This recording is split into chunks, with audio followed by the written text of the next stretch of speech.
Hi everyone, Comic Review here.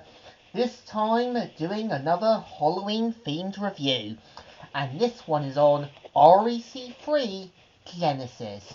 Now, as you know, REC3 Genesis was a 2012 Spanish action horror film, which was, of course, the first film in the REC film series, as well as doing something new and completely different away from the other two films.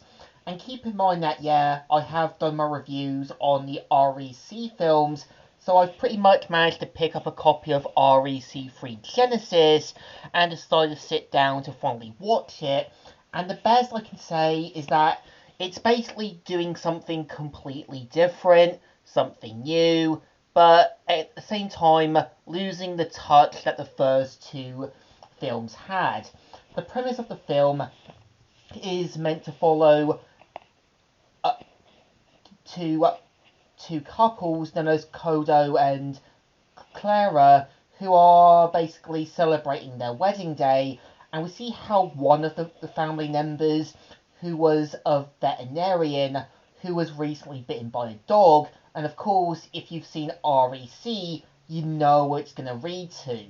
And we see how, slowly the family member starts to develop abnormal behavior and becomes massively aggressive.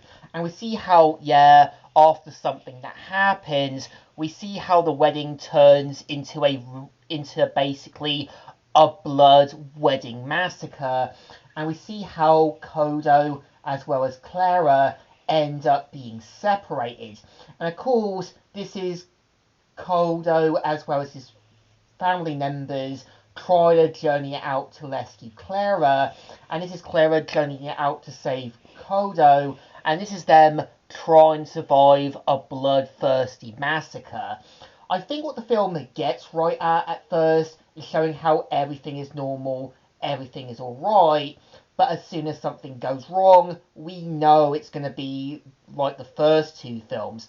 The film starts off with the usual found footage stuff, but I think once it takes away from the found footage stuff is where I think the film betrays the identity of what REC 1 and 2 did, and just kind of abandons what made the first two films work.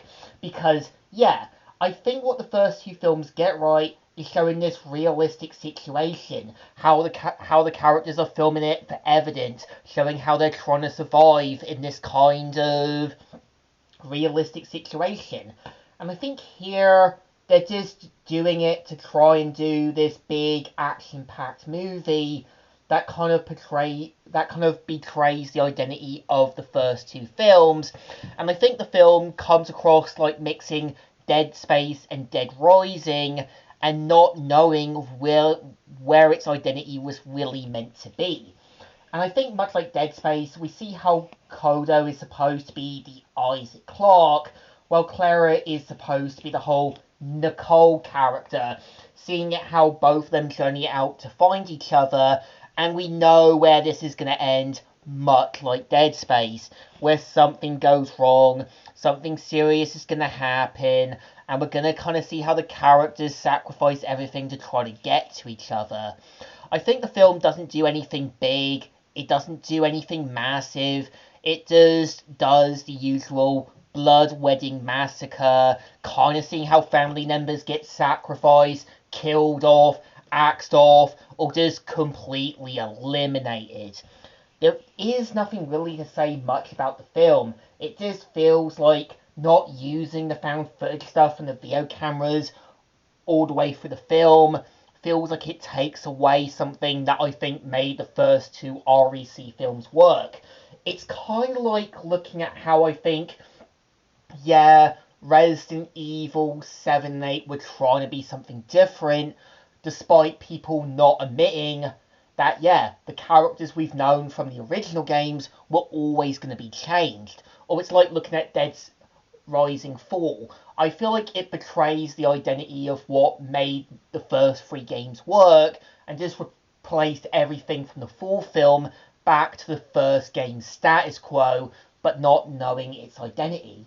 And I think as a third installment, it comes across as cheap, not knowing its identity, and basically destroying what made the first two films work.